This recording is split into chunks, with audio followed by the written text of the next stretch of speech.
Selamat datang para pemirsa di kanal.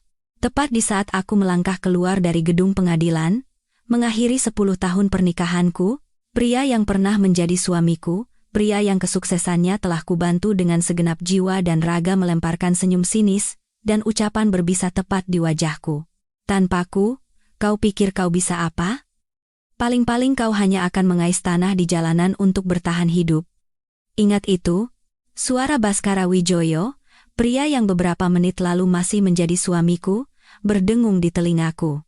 Meski diucapkan dengan suara rendah, nyaris seperti bisikan, nada benci dan penghinaan di dalamnya setajam pisau. Ia tertawa puas, lalu berbalik dan pergi begitu saja. Dari tempatku berdiri, aku melihatnya berjalan menuju sebuah mobil sport merah menyala. Di dalamnya, Lunasari, selingkuhannya yang muda dan cantik, telah menunggunya.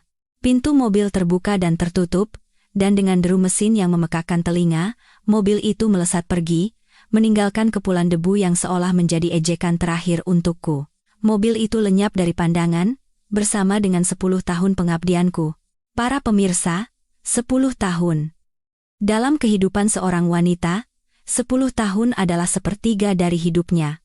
Dan selama 10 tahun itu, aku telah mendedikasikan segalanya untuk Baskara Wijoyo, pria yang pernah kucintai lebih dari nyawaku sendiri. Namun hari ini, yang tersisa untukku hanyalah selembar surat cerai yang dingin dan kata-kata hinaan yang merobek jantungku. Aku menatap kosong ke arah mobil itu menghilang, rasa sakit dan amarah yang membuncah nyaris meledakkan dadaku. Tetapi aku tidak menangis.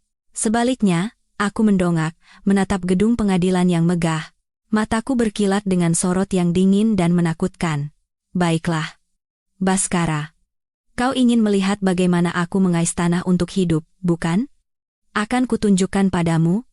Sesuai keinginanmu. Tapi pada akhirnya, orang yang akan mengais tanah mungkin bukanlah aku.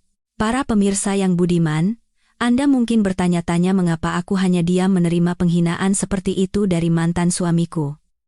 Untuk mengetahui alasannya, kita harus kembali ke masa 10 tahun yang lalu. Namaku Anindita Putri. Anindita berarti sempurna, tanpa celah, tetapi hidupku tidak selalu seindah namaku. Aku adalah putri tunggal dari Prakoso Adiwijaya, pemilik Nusantara Bangun Persada NBP Group, salah satu grup konstruksi terbesar di negeri ini. Sejak kecil, aku hidup di dunia yang berbeda, dunia yang penuh kemewahan dan kekuasaan. Apapun yang kuinginkan, bisa kudapatkan hanya dengan satu jentikan jari. Namun, tak sekalipun aku merasa bahagia. Aku merasa terkurung dalam sangkar emas. Aku merindukan kehidupan biasa, cinta sejati yang tidak ditentukan oleh nama besar keluargaku. Hingga suatu hari, aku bertemu Baskara.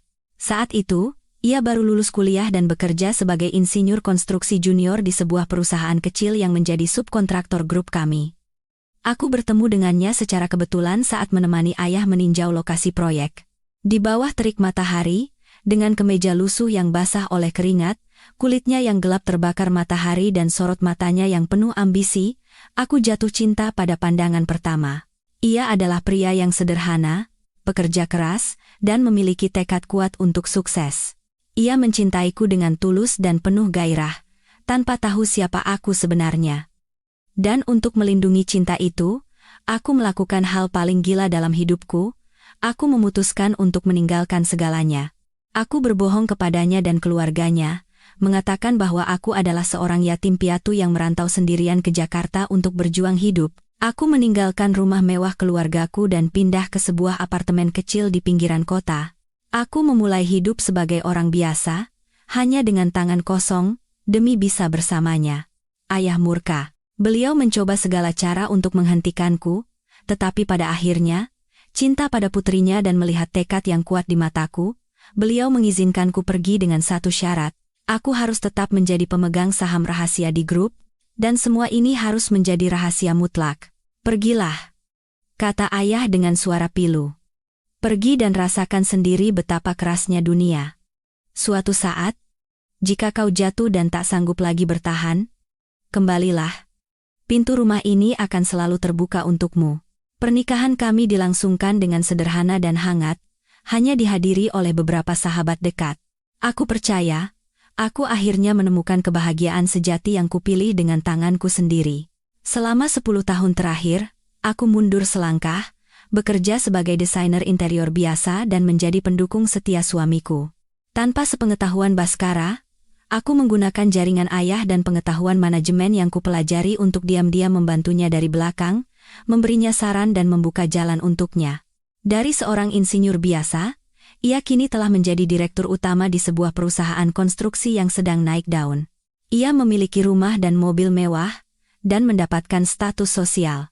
Semua orang memujinya sebagai ikon self-made man. Namun, begitu ia mendapatkan segalanya, ia berubah. Ia bukan lagi pria sederhana yang kukenal dulu. Ia menjadi sombong dan patriarkis, dan mulai meremehkanku. Ia percaya bahwa semua kesuksesannya adalah murni berkat bakatnya yang luar biasa. Di matanya, aku hanyalah seorang istri yang berpuas diri, yang hanya menumpang hidup pada kesuksesan suaminya. Ia mulai sering pulang malam, membangun relasi lain di luar, dan akhirnya, ia mulai berselingkuh secara terang-terangan dengan Lunasari, seorang model muda yang cantik. Ia tak lagi mencoba bersembunyi atau menunjukkan sedikit pun rasa hormat padaku. Ia menginginkan perceraian, ingin membuangku seperti barang bekas yang tak berguna lagi. Dan hari ini, ia akhirnya mencapai tujuannya. Air mata yang kutahan di depan gedung pengadilan akhirnya tumpah saat aku duduk sendirian di dalam taksi, menatap orang-orang yang berlalu lalang di luar jendela. Bukan karena aku masih mencintai pria yang telah mengkhianatiku. Aku menangisi kepercayaanku yang naif, dan 10 tahun masa mudaku yang sia-sia. Rasa sakit yang hebat itu perlahan berubah menjadi ketenangan yang dingin dan menakutkan. Aku mengeluarkan ponselku dan menekan nomor yang sangat kukenal. Ayah, ini Nindi. Bolehkah aku pulang? Hening sejenak di seberang sana, sebelum sebuah suara yang hangat dan dalam menjawab, pintu rumah ini tidak pernah terkunci untukmu. Nak. Sandiwara sebagai istri biasa telah berakhir. Inilah saatnya bagi Anindita Putri, putri dari Prakoso Adiwijaya, pemilik NBP Group, untuk kembali. Kini, sandiwara baru akan dimulai. Sebuah sandiwara di mana aku sendiri yang menulis naskahnya dan menentukan akhir ceritanya. Bagaimana Anindita akan membalas penghinaan ini? Kejutan luar biasa apa yang akan terjadi, dan akhir tragis seperti apa yang akan menanti pria sombong itu? Jika Anda penasaran, jangan lupa tekan tombol suka dan bagikan, serta berlangganan kanal Masa Tua Sejahtera agar tidak ketinggalan kelanjutan kisah yang mendebarkan ini. Taksi kuning itu melewati gerbang besi tempah hitam yang megah dan masuk ke jalan aspal yang mulus. Di kedua sisi jalan, pohon-pohon trem besi yang rimbun menjulang tinggi ke langit. Jauh di ujung jalan, sebuah rumah megah bergaya neoklasik berwarna putih mulai terlihat, berdiri dengan angkuh di tengah taman yang luas dan terawat sempurna. Itulah rumahku, kebenaran yang selama 10 tahun ini kusembunyikan mati-matian. Dunia yang rela kutinggalkan demi sebuah cinta yang pernah kupercaya tulus. Aku turun dari taksi tanpa membawa barang apapun. 10 tahun pernikahan, aku keluar dengan tangan kosong, persis seperti yang diinginkan Baskara. Namun, aku tidak merasa hina. Justru, hatiku terasa anehnya ringan, seolah beban berat yang menekan pundakku selama 10 tahun ini telah terangkat. Pintu utama dari kayu jati yang kokoh terbuka. Ayah, Prakoso Adiwijaya, sudah menungguku di sana. Beliau tidak berubah. Rambutnya yang mulai memutih tersisir rapi. Meski mengenakan pakaian santai, penampilannya tetap berwibawa. Tatapan matanya yang dalam juga masih sama. Beliau tidak berlari memelukku atau bertanya macam-macam. Beliau hanya menatapku dalam diam. Di matanya, ada rasa iba, amarah yang tertahan, dan sedikit kelegaan. Kau sudah datang, katanya, dengan suaranya yang khas dan berat.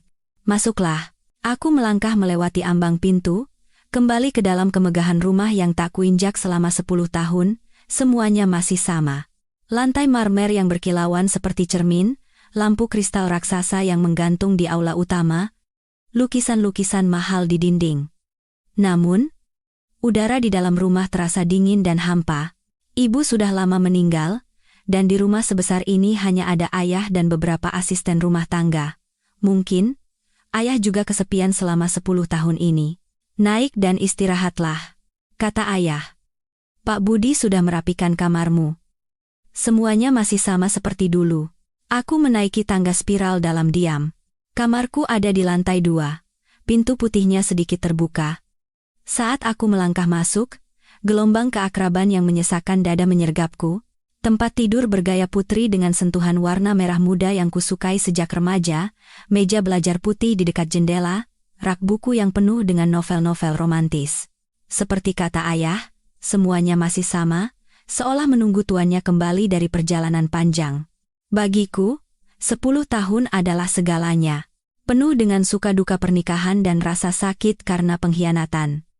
Tetapi di sini, waktu seolah berhenti. Aku duduk di tepi ranjang, mengelus lembut spray yang halus. Pada saat itu, seluruh ketegaran yang kupaksakan runtuh. Aku membenamkan wajahku dan mulai menangis tersedu-sedu. Tangisan yang telah lama kutahan akhirnya pecah. Aku menangisi 10 tahun masa mudaku yang terbuang, cinta suciku yang diinjak-injak, dan kebodohanku sendiri. Tanpa kusadari, ayah sudah masuk dan duduk di sampingku, meletakkan tangannya di bahuku. Sebuah sentuhan hangat yang penuh penghiburan. Menangislah, nak, menangislah sepuasmu, biarkan air mata membersihkan semua debu masa lalu. Setelah kau selesai, kau harus bangkit menjadi lebih kuat. Aku terus menangis hingga tak ada lagi air mata yang tersisa. Dengan suara serak, aku menatap ayah dan berkata, "Ayah, aku salah. Aku tidak mendengarkan ayah. Aku terlalu naif." Ayah menggeleng. Beliau mengambil tisu dan menyeka air mataku dengan lembut. "Kau tidak salah, nak. Kau hanya mengikuti kata hatimu. Cinta itu sendiri tidak berdosa. Kau hanya memberikannya pada orang yang tidak pantas menerimanya." Ayah berhenti sejenak, tatapannya menjadi sangat serius. "Tapi itu tidak penting lagi, masa lalu biarlah berlalu. Yang penting adalah sekarang dan masa depan. Ayah punya satu pertanyaan untukmu, pikirkan baik-baik sebelum menjawab." Aku menatap ayah, menunggu pertanyaannya. "Bagaimana kau akan menjalani sisa hidupmu?" tanya ayah. "Apakah kau akan melanjutkan hidup tenang sebagai desainer interior biasa, atau kau siap untuk kembali? Kembali ke tempat yang seharusnya menjadi milikmu." Aku menahan napas. Aku mengerti maksud ayah. Beliau memberiku pilihan. Pilihan yang akan menentukan sisa hidupku. Ayah sudah tua. "Nindi," suara ayah terdengar sedikit lelah. "NBP Group ini adalah hasil kerja kerasku seumur hidup. Tapi ayah tidak bisa memikulnya sendirian selamanya. Ayah sudah mundur dan menyerahkan manajemen kepada para direktur senior. Tapi sehebat apapun mereka tetaplah profesional yang digaji. Grup ini butuh pemilik sejati. Seseorang yang memiliki darah keluarga Adiwijaya. Dan ayah hanya punya kau. Ayah telah menunggu selama 10 tahun. Menunggu hari di mana kau menyadari kebenaran. Hari di mana kau siap. Sekarang, waktunya telah tiba." Ayah bangkit dan berjalan ke jendela, menatap taman yang luas. "Baskara, pria itu bilang kau akan mengais tanah untuk hidup setelah berpisah darinya, kan?" Aku terkejut. Tidak tahu bagaimana ayah bisa tahu. "Ayah punya cara sendiri," kata ayah tanpa menoleh. "Ayah tidak akan turun tangan langsung untuk membalaskan dendammu. Itu terlalu remeh. Balas dendam terbaik bukanlah dengan menyeret musuhmu ke dalam lumpur, melainkan dengan berdiri di tempat yang begitu tinggi hingga ia tak bisa menggapaimu. Begitu tinggi, sampai setinggi apapun ia mendongak, ia bahkan tak bisa melihat bayanganmu." "Apa kau mengerti maksud ayah?" Aku terdiam. Kata-kata ayah mengalir seperti sengatan listrik di seluruh tubuhku. Benar. Balas dendam terbaik bukanlah air mata atau penderitaan, melainkan dengan hidup lebih baik, menjadi lebih sukses, membuktikan pada pria yang telah membuangku, bahwa tanpanya, aku tetap, bahkan bisa lebih, bersinar. Ayah beri kau waktu seminggu. Minggu depan, akan ada rapat umum pemegang saham luar biasa. Jika kau setuju, kau akan hadir di sana sebagai presiden direktur baru NBP Group. Jika kau menolak, ayah akan menghormati keputusanmu.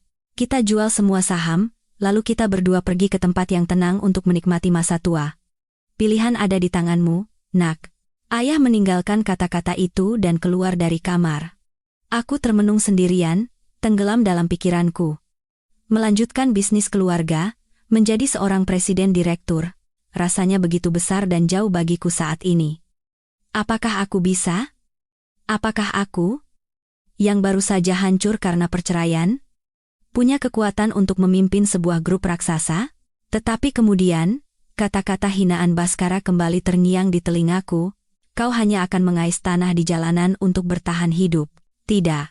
Aku tidak akan membiarkan kutukan itu menjadi kenyataan, aku akan membuktikan bahwa ia salah.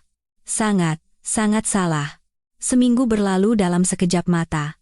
Selama seminggu itu, aku hampir tidak tidur. Aku mengurung diri di ruang kerja ayah, membaca semua dokumen tentang grup, laporan keuangan, proyek-proyek masa lalu dan yang sedang berjalan. Aku berusaha secepat mungkin memahami alur kerajaan bisnis raksasa yang selama 10 tahun tak pernah kusentuh. Semakin banyak aku membaca, semakin aku merasa kewalahan oleh skala dan kompleksitasnya. Namun pada saat yang sama, aku merasakan gairah untuk bisnis yang tertidur di dalam diriku, darah keluarga Adiwijaya, mulai bangkit. Dan akhirnya, hari RUPSLB tiba. Aku berdiri di depan cermin, menatap diriku yang benar-benar berbeda. Bukan lagi gaun sederhana, melainkan setelan bisnis wanita berwarna hitam pekat yang dirancang dengan sempurna. Rambut panjangku diikat rapi ke atas, memperlihatkan dahi yang jenjang dan wajah yang dirias tajam. Aku bukan lagi Anindita Putri, desainer interior biasa. Hari ini, aku adalah Anindita Putri, satu-satunya pewaris NBP Group. Aku berjalan masuk ke ruang rapat utama di kantor pusat grup bersama ayah. Seluruh anggota dewan direksi, para wakil direktur, dan kepala divisi sudah duduk di kursi mereka. Mereka semua adalah orang-orang senior, seumuran ayah, yang telah membangun perusahaan ini bersama beliau. Saat aku muncul di sisi ayah, mereka semua tampak terkejut.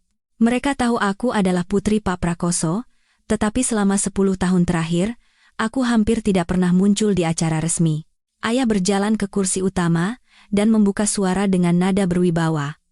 Bapak-bapak sekalian, terima kasih telah hadir dalam RUPSLB hari ini. Hari ini saya mengumpulkan Anda semua untuk mengumumkan sebuah keputusan terpenting dalam hidup saya, dan mungkin juga, bagi masa depan NBP Group. Ruangan menjadi hening. Seperti yang Anda ketahui, saya sudah tidak muda lagi, dan kesehatan saya tidak seperti dulu. Sudah saatnya bagi saya untuk secara resmi mundur dan menyerahkan obor ini kepada generasi berikutnya. Ayah berhenti sejenak dan menoleh padaku. Dan orang yang telah saya pilih, yang akan menggantikan saya sebagai presiden direktur, adalah putri satu-satunya saya, Anindita Putri. Keheningan yang mencekam menyelimuti ruangan, semua mata tertuju padaku. Tatapan terkejut, ragu, dan sedikit tidak setuju. Aku bisa mengerti perasaan mereka. Di mata mereka, aku hanyalah seorang putri manja yang tidak tahu apa-apa tentang dunia. Bagaimana mungkin aku bisa memimpin sebuah grup raksasa dan mengarungi dunia bisnis yang kejam, Pak Basuki? Wakil direktur yang paling senior dan ambisius, angkat bicara pertama kali. Pak Prakoso, kami sangat menghormati keputusan Bapak, namun, menunjuk Mbak Anindita sebagai presdir rasanya sedikit terburu-buru. Beliau masih sangat muda dan kurang pengalaman dalam manajemen skala besar seperti ini. NBP Group sedang berada dalam fase yang sangat krusial. Satu keputusan yang salah bisa mengancam kelangsungan perusahaan. Kata-kata Pak Basuki sangat sopan, tetapi jelas menentang, dan itu mewakili pemikiran banyak orang di sana. Ayah tersenyum. Beliau sudah menduga reaksi ini. Saya mengerti kekhawatiran Anda. Benar, putri saya masih muda dan sudah lama tidak terlibat dalam manajemen. Tapi jangan lupa, di dalam tubuhnya mengalir darah saya. Dan untuk membuktikan kemampuannya, ia akan membutuhkan sebuah ujian. Sebuah ujian besar yang cukup untuk menunjukkan kepada Anda semua bahwa pilihan saya benar. Ayah memberi isyarat kepada Pak Chandra, pengacara keluarga kami. Pak Chandra mengangguk dan menghubungkan laptopnya ke layar proyektor besar. Saat layar menyala, muncullah gambar maket sebuah kota baru yang sangat megah dan modern. Bapak-bapak sekalian, lanjut ayah dengan suara bersemangat, inilah proyek yang telah saya siapkan secara rahasia selama 2 tahun terakhir. Proyek raksasa senilai 10 triliun rupiah, proyek pembangunan kota terpadu Nusantara Sky City. Ruangan kembali bergemuruh, 10 triliun rupiah, jumlah yang luar biasa, proyek terbesar dalam sejarah grup. Proyek inilah yang akan menjadi ujian pertama dan terbesar bagi presiden direktur kita yang baru, kata ayah, menatapku dengan tatapan penuh kepercayaan dan sedikit tekanan. Anindita akan memimpin langsung seluruh prosesnya, mulai dari tender, pemilihan kontraktor utama, hingga penyelesaian proyek. Keberhasilan proyek ini akan menentukan posisinya sebagai presiden direktur. Apakah Anda semua setuju dengan tantangan ini? Di hadapan ujian sebesar dan seterbuka ini, tidak ada lagi yang bisa menentang. Rapat diakhiri dengan persetujuan seluruh dewan direksi. Aku secara resmi diangkat sebagai pelaksana tugas presiden direktur NBP Group. Tapi aku tahu, jalan di depanku tidak akan mudah. Aku harus menghadapi keraguan dari para rubah tua di dewan direksi, tekanan proyek raksasa, serta intrik dan jebakan yang selalu mengintai di dunia bisnis. Tapi aku tidak takut. Aku siap menghadapinya. Tantangan ini bukan hanya untuk membuktikan kemampuanku kepada orang lain, ini juga untuk membuktikannya pada diriku sendiri. Dan aku tahu, di suatu tempat di luar sana, Baskara Wijoyo juga akan mengamati semua ini. Dan aku akan menunjukkan padanya dengan jelas, apa yang bisa dicapai oleh wanita yang telah ia buang. Sesaat setelah RUPSLB yang menentukan itu, nama Anindita Putri dan proyek Nusantara Sky City senilai 10 triliun rupiah menjadi topik terpanas di seluruh dunia bisnis dan properti Indonesia. Sesuai janjinya, ayah secara resmi mundur dari manajemen dan hanya bertindak sebagai penasihat. Seluruh kekuasaan dan tanggung jawab atas kerajaan konstruksi raksasa itu kini berada di pundakku. Hari-hari pertamaku di posisi baru ini adalah sebuah tantangan yang luar biasa. Aku harus beradaptasi dengan volume pekerjaan yang masif. Rapat dari pagi hingga larut malam, tumpukan dokumen setinggi gunung, dan laporan keuangan yang tebal. Tapi aku sama sekali tidak merasa lelah. Sebaliknya, aku merasakan energi dan semangat baru yang belum pernah kurasakan sebelumnya. Darah pebisnis yang terpendam di dalam diriku akhirnya mendapat kesempatan untuk berkobar. Dan tugas pertamaku, yang juga terbesar, adalah proyek Nusantara Sky City. Ini bukan sekadar proyek membangun gedung. Ini adalah mahakarya yang berisi visi dan strategi yang telah ayah pendam selama bertahun-tahun. Lokasi proyek berada di sebuah lahan emas seluas ratusan hektar di kawasan barat Jakarta. Lahan terbaik yang telah ayah perjuangkan dengan susah payah untuk didapatkan. Nusantara Sky City dirancang sebagai kota di dalam kota, sebuah kota terpadu terbaik di Indonesia, yang dilengkapi dengan segala fasilitas. Apartemen dan villa mewah, pusat perbelanjaan raksasa, sekolah internasional, rumah sakit, serta taman dan danau sentral yang luas. Dengan investasi total 10 triliun rupiah, proyek ini tidak hanya memiliki nilai ekonomi, tetapi juga nilai simbolis untuk mengukuhkan posisi dominan NBP Group di pasar. Dan karena skala dan signifikansinya, persaingan tender untuk memilih kontraktor utama menjadi luar biasa ketat. Begitu pengumuman tender resmi dibuka, kantorku dibanjiri proposal, dari perusahaan BUMN raksasa yang sudah melegenda hingga perusahaan swasta yang sedang naik daun, semua pemain besar di industri konstruksi tidak ingin melewatkan kesempatan emas ini. Menjadi kontraktor utama Nusantara Sky City bukan hanya menjamin keuntungan besar, tetapi juga menjadi bukti terbaik atas reputasi dan kemampuan perusahaan, sebuah kesempatan untuk menaikkan level mereka. Sebagai presiden direktur sekaligus ketua komite evaluasi tender, aku harus bekerja di bawah tekanan yang luar biasa. Aku membaca dan menganalisis puluhan proposal tebal, mengevaluasi kemampuan finansial, pengalaman konstruksi, dan aspek teknis setiap perusahaan secara adil dan objektif. Di sisiku, ada para anggota dewan direksi, para rubah tua dunia bisnis. Mereka membantuku sekaligus mengawasiku. Setiap keputusanku dianalisis di bawah mikroskop mereka. Mereka masih menunggu, melihat kesalahan apa yang akan aku buat. Dalam proses ini, aku sengaja menjaga jarak dari media. Aku tidak menerima wawancara atau muncul di koran. Identitas dan wajah presiden direktur baru NBP Group tetap menjadi misteri bagi publik. Orang-orang hanya mengenalku dengan sebutan Ibu Presdir Anindita. Misteri ini, di satu sisi, memungkinkanku untuk fokus pada pekerjaan tanpa gangguan, dan di sisi lain, ini adalah bagian dari rencana yang telah aku dan ayah susun. Perang untuk memenangkan proyek 10 triliun rupiah ini telah resmi dimulai. Perang ini bukan sekadar pertarungan angka dan teknologi. Ini adalah perang psikologis yang sengit antara para pemikir terbaik. Dan di antara mereka yang terjun gila-gilaan ke dalam perang ini, ada satu orang yang tidak pernah kuduga, namun sekaligus paling kutunggu. Mantan suamiku, Baskara Wijoyo, ketika aku berjuang melewati tantangan pertamaku di posisi baru, di belahan kota lain, Baskara Wijoyo sedang menikmati masa-masa terbaik dalam hidupnya. Setelah menceraikan istri yang dianggapnya parasit, ia merasakan kebebasan yang luar biasa. Ia mempublikasikan hubungannya dengan Lunasari, membawanya ke pesta-pesta mewah dan memperkenalkannya kepada mitra bisnis seolah-olah dia adalah calon istrinya. Ia menikmati kebebasan tanpa ada lagi yang mengomelinya atau memaksanya berpura-pura menjadi suami teladan. Penghinaan yang ia lontarkan padaku tentang mengais tanah untuk hidup bukanlah sekadar ucapan kemarahan.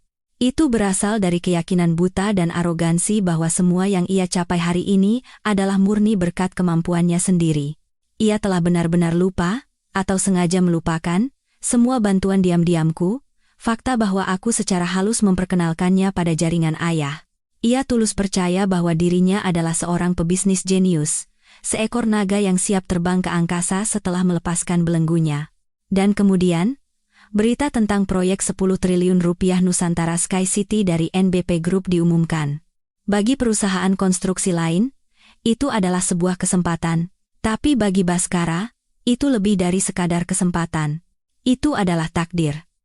Panggung yang sempurna baginya untuk mengukuhkan statusnya dan membuktikan kepada seluruh dunia terutama kepadaku, mantan istrinya bahwa tanpaku, ia bisa menjadi jauh lebih sukses. 10 triliun. Teriaknya di kantornya, matanya berkilat karena keserakahan. Jika kita memenangkan tender ini, perusahaan kita akan naik ke level yang sama sekali berbeda. Aku akan menjadi salah satu orang paling berkuasa di industri ini. Lunasari, selingkuhannya, duduk dengan genit di atas mejanya, melingkarkan lengannya di lehernya. Sayangkan yang terbaik. Tentu saja kamu bisa. Bayangkan betapa malunya mantan istrimu nanti. Kata-kata Luna menjadi pemicu yang membuat arogansinya melambung tinggi. Ia segera mengadakan rapat darurat dan mendeklarasikan kepada seluruh karyawan bahwa mereka harus mengerahkan seluruh sumber daya perusahaan untuk memenangkan proyek Nusantara Sky City dengan cara apapun. Perusahaan Baskara, Cipta Mandiri Konstruksi, memang sudah cukup punya nama, tapi dibandingkan dengan raksasa lain di industri, skalanya masih kecil. Pengalaman proyek besar, kemampuan finansial, kekuatan teknis, semuanya berada satu tingkat di bawah.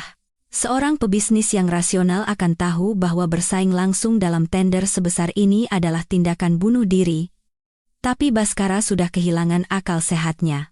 Keserakahan dan harga diri yang semu telah sepenuhnya membutakan penilaiannya. Ia menganggap ini sebagai pertaruhan yang harus ia menangkan. Ia mulai mengerahkan semua koneksi yang ia miliki, bahkan koneksi yang dulu kuperkenalkan padanya, untuk mencoba mendapatkan informasi internal proyek. Ia berusaha dengan segala cara untuk mendekati presiden direktur baru NBP Group yang misterius, berharap bisa membuat kesepakatan di belakang layar untuk mendapatkan posisi yang menguntungkan. Namun, semua usahanya gagal. Ayah dan Pak Chandra telah menjaga kerahasiaan di sekitarku dengan begitu sempurna. Karena tidak bisa masuk melalui pintu belakang, Baskara mengambil langkah nekat. Untuk membuat proposalnya terlihat lebih meyakinkan dan untuk membuktikan kemampuan finansialnya, ia mengambil pinjaman besar dari bank, bahkan meminjam dari rentenir untuk mengumpulkan dana. Ia mempertaruhkan seluruh aset dan masa depan perusahaannya dalam satu kali pertaruhan. Ia begitu percaya diri hingga tak pernah berpikir sedikit pun tentang kemungkinan kegagalan. Ia tidak tahu bahwa di seberang papan catur, aku, mantan istri yang ia hina, sedang mengamati setiap gerakannya dalam diam. Aku tahu persis seberapa besar kemampuan asli perusahaannya. Aku bisa melihat dengan jelas kelemahan fatal yang tersembunyi di dalam proposal tendernya. Dan aku juga tahu bahwa jebakan yang telah aku dan ayah siapkan hanya tinggal menunggu pria sombong itu masuk dengan sendirinya. Pertarungan ini, sejak awal, pemenangnya sudah ditentukan. Baskara Wijoyo, yang telah memutuskan untuk mempertaruhkan segalanya pada proyek Nusantara Sky City, terjun ke medan perang, seperti laron yang mendekati api. Ia tidak tidur, begadang di kantor siang dan malam bersama timnya, berjuang untuk menyelesaikan proposal tender. Ia ingin membuat sebuah proposal yang sempurna dan tak terbantahkan, yang bisa mengalahkan semua pesaing dan memberikan kesan mendalam pada pemilik proyek. Namun, ada satu hal yang terus menghantui pikirannya, variabel terbesar dalam permainan ini, identitas Presiden Direktur baru NBP Group. Dalam dunia bisnis, terutama di industri konstruksi dan properti di mana koneksi seringkali lebih penting daripada kompetensi, mengetahui siapa pengambil keputusan tertinggi, apa karakter dan seleranya, adalah keuntungan yang luar biasa. Pertemuan pribadi, jamuan makan malam yang akrab, atau bahkan satu bisikan dari orang berpengaruh bisa mengubah nasib tender senilai 10 triliun rupiah. Baskara, yang sangat percaya diri dengan kemampuannya bersosialisasi dan melakukan lobby, tidak melewatkan kesempatan sekecil apapun untuk menyingkap tabir kerahasiaan itu. Ia mulai mengerahkan seluruh jaringan yang telah ia bangun selama bertahun-tahun. Ia menelepon mitra-mitra lama yang pernah berbisnis dengan NBP Group, mengundang pejabat tinggi di industri konstruksi yang mungkin tahu informasi internal untuk makan malam, bahkan mencoba mendekati staf senior di dalam NBP Group sendiri. Pak Danu, saya Baskara, ia menelepon seorang kepala departemen di NBP Group yang pernah ia suap beberapa kali di masa lalu. Apa kabar, Pak? Kapan-kapan kita harus duduk bareng lagi? Begini, Pak, apa Bapak tahu siapa presdir baru kita ini? Katanya kerabat Pak Prakoso, tapi misterius sekali. Kita kan sudah lama bekerja sama, Pak. Kalau ada sedikit petunjuk saja, nanti saya tahu dirilah Pak. Namun, yang ia dapatkan hanyalah gelengan kepala dan jawaban yang samar. Wah, saya juga tidak tahu, Mas Baskara. Kami semua hanya diberitahu lewat email. Belum ada yang pernah bertemu langsung. Katanya si putri Pak Prakoso sendiri, tapi orangnya sangat tertutup, tidak pernah muncul di media. Ini rahasia tingkat tinggi. Kalau saya sembarangan bicara dan ketahuan, bisa dipecat saya. Di bawah arahan ayah dan Pak Chandra, keamanan informasi di NBP Group berjalan sempurna. Semua informasi yang berkaitan denganku diklasifikasikan sebagai rahasia utama.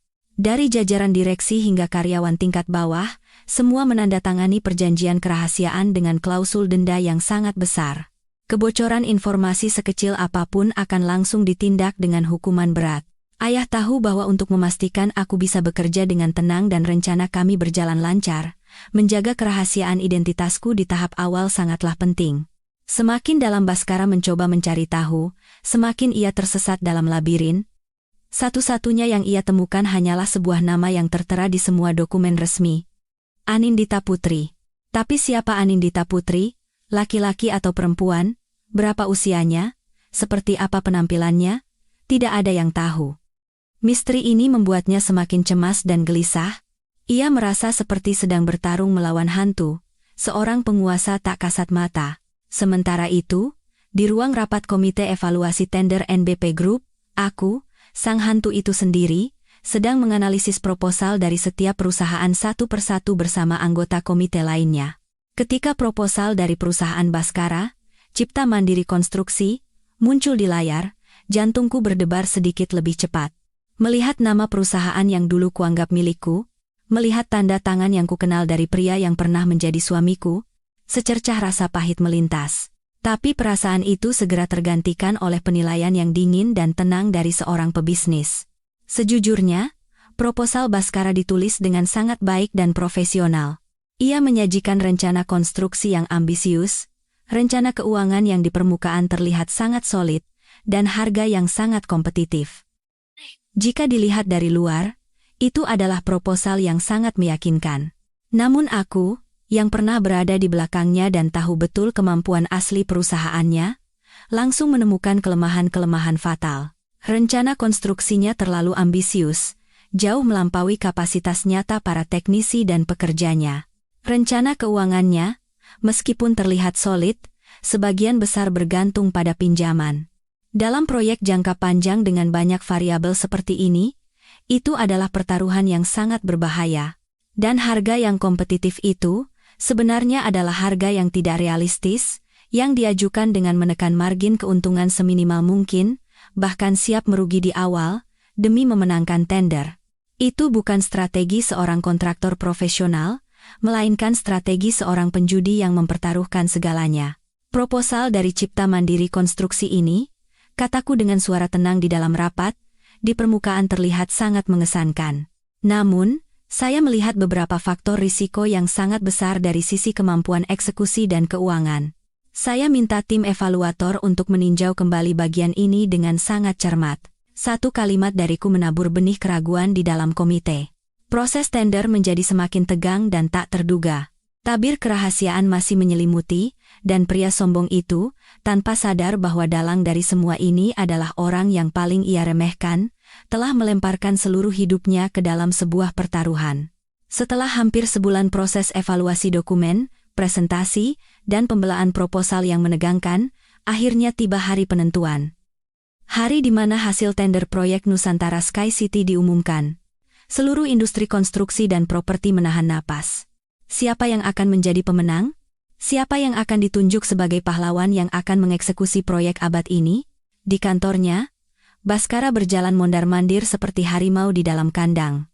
Ia telah melakukan semua yang ia bisa, menguras seluruh dana perusahaan, mempertaruhkan segalanya. Ia dipenuhi harapan sekaligus ketakutan. Jika menang, ia mendapatkan segalanya. Jika kalah, perusahaannya akan langsung terlilit utang, dan ia akan menjadi bahan tertawaan. Luna, ada kabar? Ia terus menelepon selingkuhannya yang ia tugaskan untuk mencari informasi. Belum ada, sayang. Aku sudah tanya, katanya hasilnya akan diumumkan secara resmi di website grup jam 3 sore nanti. Waktu terasa berjalan sangat lambat, pukul 3 sore. Website NBP Group sempat down karena lonjakan pengunjung yang tiba-tiba. Setelah beberapa menit, Baskara akhirnya berhasil masuk, dan di sana, di halaman utama, terpampang sebuah pengumuman dengan huruf merah tebal. Pengumuman hasil tender proyek pembangunan kota terpadu Nusantara Sky City, paket pekerjaan XL01. Jantung Baskara berdebar seperti akan meledak. Dengan tangan gemetar, ia menggulir mouse ke bawah, dan seketika ia membeku. Ia mengucek matanya berkali-kali, tidak percaya dengan apa yang ia lihat. Pemenang tender, PT Cipta Mandiri Konstruksi. Cipta Mandiri Konstruksi. Perusahaannya. Ia menang. Ia benar-benar menang. Teriakan gembira yang menggila meledak di kantor. Baskara melompat-lompat, memeluk Lunasari yang ada di sebelahnya, mengangkatnya dan memutarnya. Kita menang. Kita menang, Luna, 10 triliun. Aku berhasil. Ia nyaris kehilangan akal sehatnya karena gembira. Rasa kemenangan ini lebih manis dari apapun. Ia telah mengalahkan perusahaan-perusahaan raksasa, membuktikan kemampuannya. Dan yang terpenting, kini ia bisa dengan bangga mengangkat kepala dan menyatakan kepada seluruh dunia terutama kepadaku bahwa ia adalah pemenangnya. Segera, Baskara menelepon seluruh jajaran manajernya. Malam ini semua kumpul di restoran Samudra. Aku yang traktir. Kita rayakan kemenangan bersejarah ini. Malam itu, sebuah pesta besar digelar. Sampanye termahal mengalir deras. Baskara, dengan wajah memerah karena alkohol dan kegembiraan, naik ke atas panggung. Ia memulai pidato yang penuh dengan arogansi. Saudara-saudara, hari ini adalah hari bersejarah bagi Cipta Mandiri Konstruksi. Kita telah melakukan hal yang mustahil, hanya dengan bakat dan kerja keras kita. Kita memenangkan proyek 10 triliun, tepuk tangan dan sorak-sorai membahana. Banyak orang meragukan kita, lanjutnya dengan nada sedikit menyindir. Mereka bilang kita masih baru, kurang pengalaman. Bahkan ada yang bilang kesuksesanku di masa lalu adalah berkat orang lain, tapi hari ini, aku membuktikan bahwa mereka semua salah. Baskara Wijoyo ini bisa mencapai hal-hal besar sendirian, tanpa perlu bersandar pada siapapun. Semua orang tahu siapa yang ia sindir. Dan seolah menabur garam di atas luka, ia menatap lurus ke kamera ponsel temannya yang sedang melakukan siaran langsung, dan tertawa sinis. Oh ya? Entah ada yang sedang menonton ini di rumah atau tidak. Aku hanya ingin bilang satu hal. Aku hari ini jauh lebih sukses dari masa lalu. Kira-kira, orang itu sekarang benar-benar sedang mengais tanah untuk hidup tidak ya? Seperti yang pernah kukatakan? Ruangan pesta kembali riuh oleh tawa. Tawa mengejek yang mengamini kesombongannya. Ia sedang berada di puncak kejayaan, menikmati sanjungan semua orang. Ia sama sekali tidak tahu bahwa puncak itu hanyalah fata morgana. Ia tidak tahu bahwa kemenangan ini bukanlah karena keberuntungan, melainkan bagian dari sebuah jebakan yang dirancang dengan baik. Dan ia tidak tahu bahwa dalang dari semua ini, orang yang sedang menonton sandiwaranya dengan tenang melalui layar ponsel, adalah aku. Melihat senyum arogannya, aku hanya tersenyum tipis. Tertawalah sepuasmu Baskara, nikmatilah, mungkin itu akan menjadi tawa terakhirmu. Hari penghakiman yang sesungguhnya belum tiba.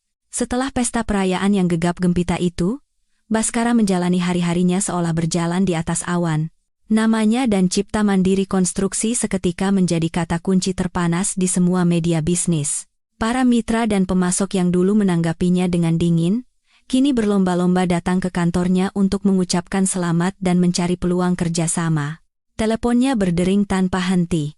Semua dari orang-orang penting di industri mengundangnya makan malam atau bermain golf. Ia menikmati sanjungan dan rasa hormat itu sepuasnya. Ia merasa seperti seorang kaisar yang telah menaklukkan sebuah kerajaan dengan tangannya sendiri. Selama seminggu setelah pengumuman, ia dan timnya bekerja siang dan malam bersama tim legal NBP Group untuk finalisasi klausul kontrak. Semua pekerjaan dilakukan melalui email dan konferensi video dengan tim proyek yang dipimpin oleh salah satu wakil direktur. Ibu Presdir Anindita yang misterius masih belum menampakkan diri. Fakta ini semakin memompa rasa penasaran dan kebanggaan Baskara. Pasti Presdir ini juga kagum dengan bakatku, makanya secara tidak lazim memilih perusahaan muda seperti Cipta Mandiri, pikirnya. Ia terus membayangkan saat di mana ia akan bertemu langsung dan berjabat tangan dengan penguasa hebat itu. Dan akhirnya, hari itu tiba. Hari penandatanganan kontrak resmi. Acara terbesar yang menjadi sorotan seluruh industri konstruksi.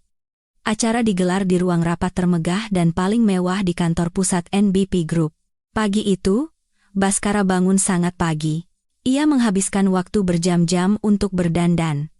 Ia memilih setelan jas pesanan termahal dari Italia. Sepatu kulit buayanya mengkilap tanpa setitik debu pun, dan di pergelangan tangannya, jam tangan Patek Philippe berkilauan. Ia tersenyum puas melihat pantulan dirinya di cermin. Dirinya hari ini adalah gambaran pria sukses yang membuat semua orang iri. Ia kembali teringat padaku, mantan istrinya, dan tersenyum sinis. Setelah hari ini, kita lihat apakah kau masih berani mengangkat kepalamu di hadapanku, Anindita. Ia tiba di kantor pusat NBP Group lebih awal bersama beberapa orang penting dari perusahaannya. Saat melangkah masuk ke lobi yang megah, ia terkesima oleh kemewahan dan atmosfer profesionalnya. Para wartawan dari stasiun TV besar dan surat kabar bisnis sudah ramai berkumpul. Kamera dan lampu sorot sudah siap. Karangan bunga ucapan selamat dari berbagai pihak memenuhi koridor.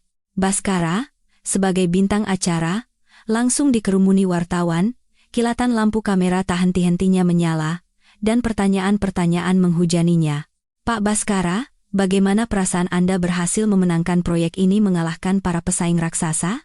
Apa rahasia kesuksesan Anda? Bisakah Anda beri sedikit bocoran tentang rencana eksekusi proyek super besar ini? Baskara, yang berada di pusat perhatian, memainkan perannya sebagai CEO yang kompeten dan rendah hati dengan sempurna. Terima kasih atas perhatiannya. Bagi kami, ini bukan sekadar kontrak, melainkan sebuah kehormatan dan tanggung jawab besar. Kami telah mempersiapkan diri dengan matang, dan akan berusaha sekuat tenaga untuk membalas kepercayaan yang diberikan. Ia menjawab dengan lancar sesuai naskah yang telah disiapkan. Namun kesombongan di matanya tak bisa disembunyikan. Setelah sesi dengan wartawan, Baskara dan timnya diantar ke ruang rapat utama.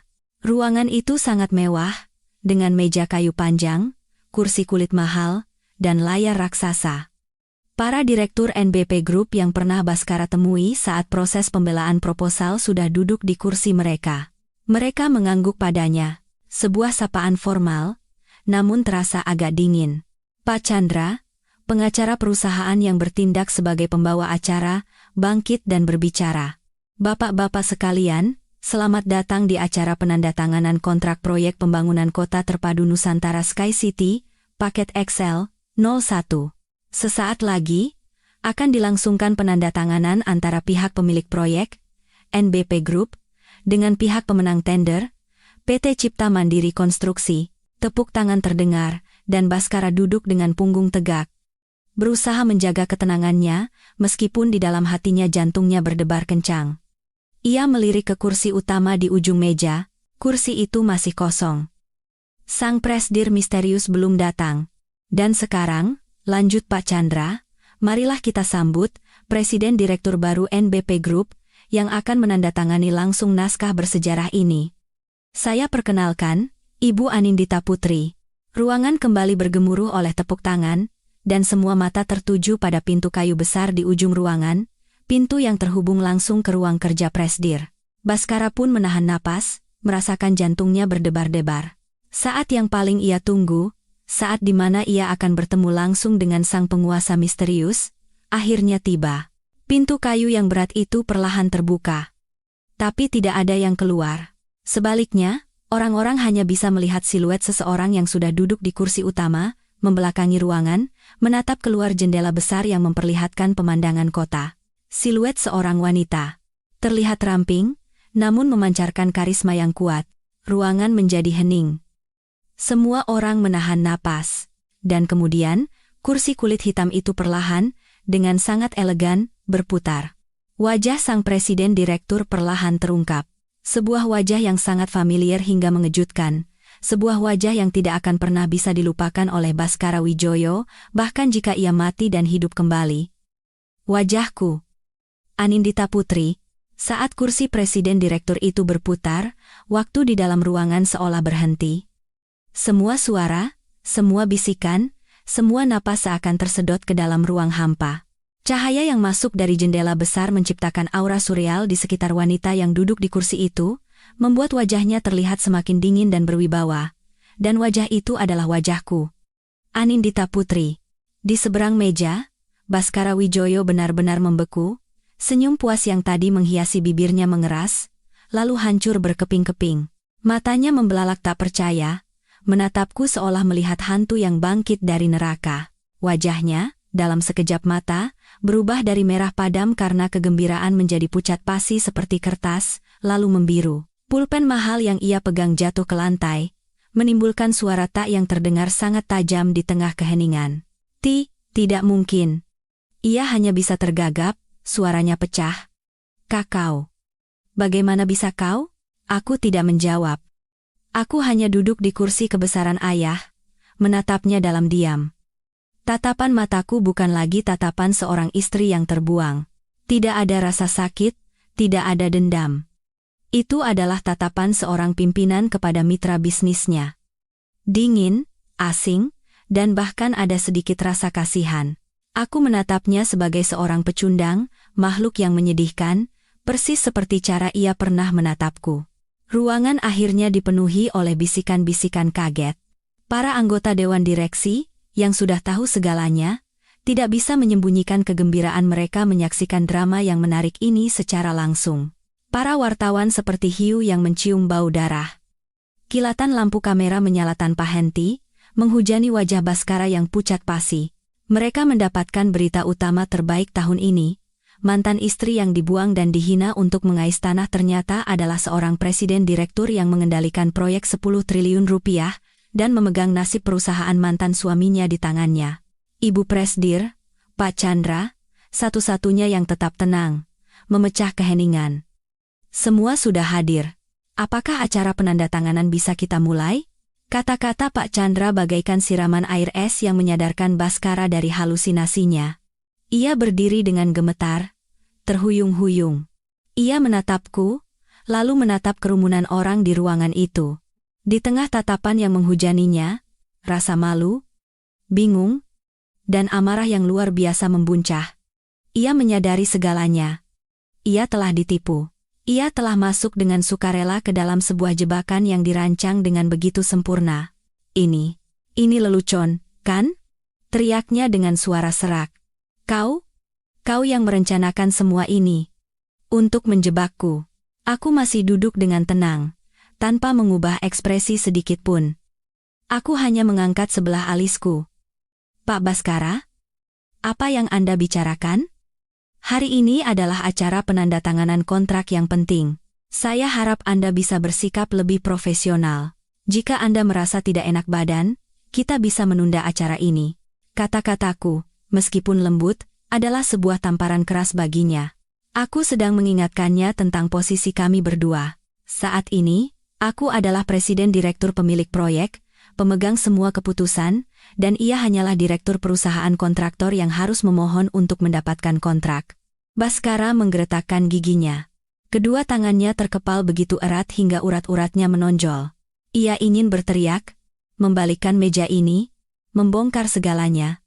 Tapi ia tidak bisa. Ia sudah terlanjur melangkah terlalu jauh. Ia telah mempertaruhkan segalanya pada proyek ini. Jika ia mundur sekarang, perusahaannya akan langsung bangkrut, dan ia akan menjadi bahan tertawaan seluruh negeri. Keserakahan dan harga diri yang semu tidak mengizinkannya mundur. Ia mengambil napas dalam-dalam, menelan amarahnya dengan paksa. Ia kembali duduk dan mencoba tersenyum, tapi senyumnya terlihat lebih buruk daripada tangisan. Maaf. Maafkan saya. Semuanya. Saya hanya sedikit terkejut. Tidak menyangka akan bertemu kenalan lama di sini. Oh, begitu? Aku tersenyum dingin. Saya juga sangat terkejut. Tidak menyangka perusahaan muda seperti Cipta Mandiri Konstruksi bisa mengalahkan para pesaing raksasa. Sepertinya kemampuan Pak Baskara jauh lebih hebat dari yang saya tahu. Kata-kataku sekali lagi menaburkan garam di atas harga dirinya. Baiklah, jangan buang waktu lagi. Aku memberi isyarat pada Pak Chandra. Pak Chandra, silakan jelaskan poin-poin utama dalam kontrak. Dan akhirnya, penyiksaan yang sesungguhnya dimulai. Baskara harus duduk di sana, menggeretakkan giginya, mendengarkan satu persatu klausul kontrak yang telah timku siapkan secara khusus untuknya. Kontrak itu, setiap klausulnya, adalah sebuah jebakan, sebuah jerat yang akan perlahan-lahan mencekik lehernya. Drama pembalasan yang mengejutkan telah usai. Tapi kini, sebuah pertarungan baru di atas meja negosiasi, sebuah perang baru saja dimulai. Dan kali ini, orang yang memegang pisau adalah aku. Setelah kejutan yang menggemparkan itu, ruang rapat utama NBP Group seketika berubah menjadi panggung drama bisu yang penuh ketegangan. Baskara Wijoyo, yang beberapa menit lalu berada di puncak arogansinya, kini harus duduk terpaku di kursinya seperti seorang murid nakal yang menunggu vonis dari kepala sekolah. Wajahnya bergantian antara pucat dan biru, matanya terus-menerus melirik ke arahku. Tatapannya bercampur aduk antara benci, malu, bingung, dan rasa takut yang tak bisa disembunyikan. Ia terjebak di jalan buntu, tak bisa maju ataupun mundur. Di sisi lain, aku duduk dengan gagah di kursi presiden direktur. Aku bukan lagi Anindita Putri yang penurut dan sabar 10 tahun lalu. Kini, aku adalah Anindita Putri, pimpinan sebuah grup bernilai triliunan rupiah. Rasa sakit karena pengkhianatan tidak menghancurkanku, sebaliknya, itu membuatku lebih kuat dan lebih dingin. Aku tidak akan berteriak atau menyalahkannya. Aku akan menggunakan logika dunia yang sangat ia dambakan, logika kekuasaan dan uang untuk menghancurkan arogansinya secara perlahan dan menyeluruh. Pak Chandra, silakan dimulai, kataku dengan suara yang tenang dan profesional, tanpa sedikit pun getaran emosi. Pak Chandra mengangguk dan mulai menampilkan poin-poin utama kontrak di layar besar. Pak Baskara dan hadirin sekalian, saya akan menjelaskan klausul-klausul inti dari kontrak pengerjaan paket XL 01. Mohon pihak Cipta Mandiri Konstruksi untuk menyimaknya dengan saksama, dan dimulailah penyiksaan yang dibalut dengan bahasa hukum. Setiap klausul yang dibacakan Pak Chandra bagaikan cambuk tak terlihat yang menghantam wajah Baskara. Klausul pertama adalah mengenai durasi pengerjaan, kata Pak Chandra. Sesuai permintaan pemilik proyek, keseluruhan proyek harus diselesaikan dalam waktu 24 bulan, bukan 30 bulan seperti yang Anda ajukan. Keterlambatan 1 hari saja akan dikenakan denda sebesar 0,1% dari total nilai kontrak per hari keterlambatan. Baskara terlonjak. 24 bulan?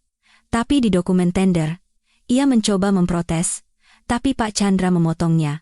Pak Baskara, dokumen tender adalah persyaratan dasar. Pihak pemilik proyek berhak mengajukan tuntutan yang lebih tinggi dalam proses negosiasi akhir.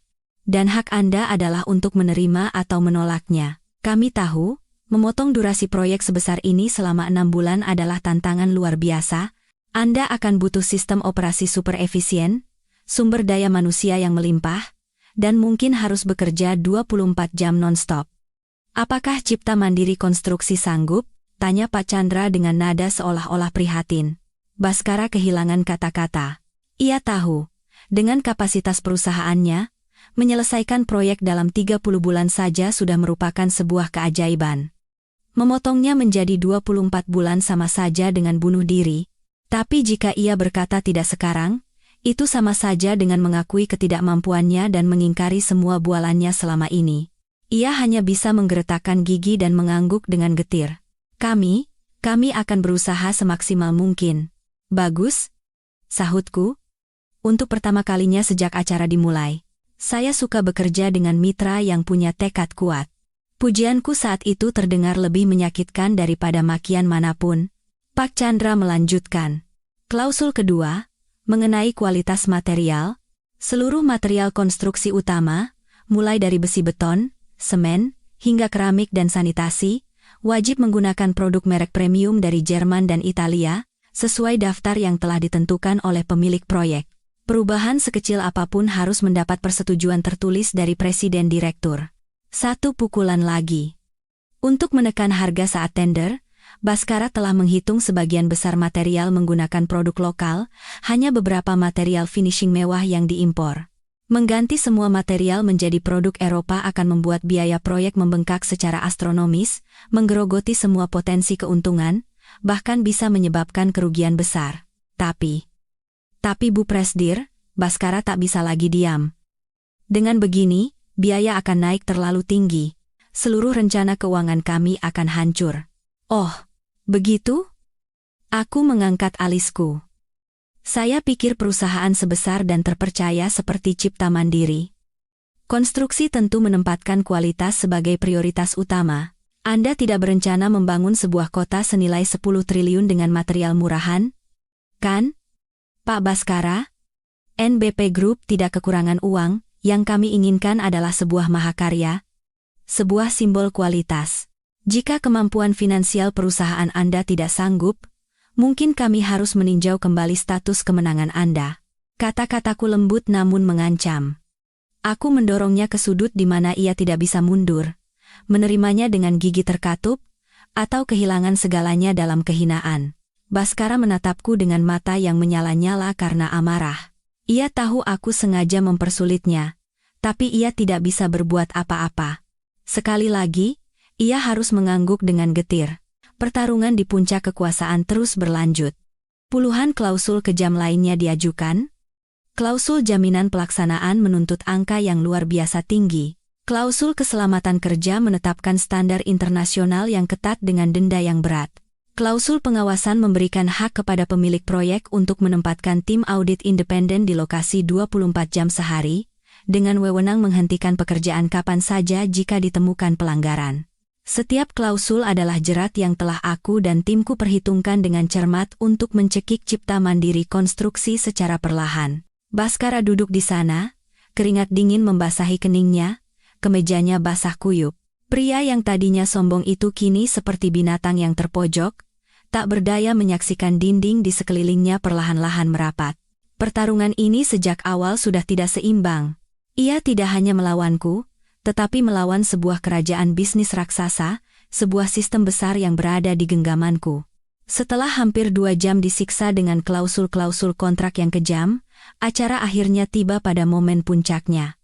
Pak Chandra meletakkan 2 bundel kontrak tebal yang telah dicetak rapi di atas meja, satu di hadapanku, satu lagi di hadapan Baskara.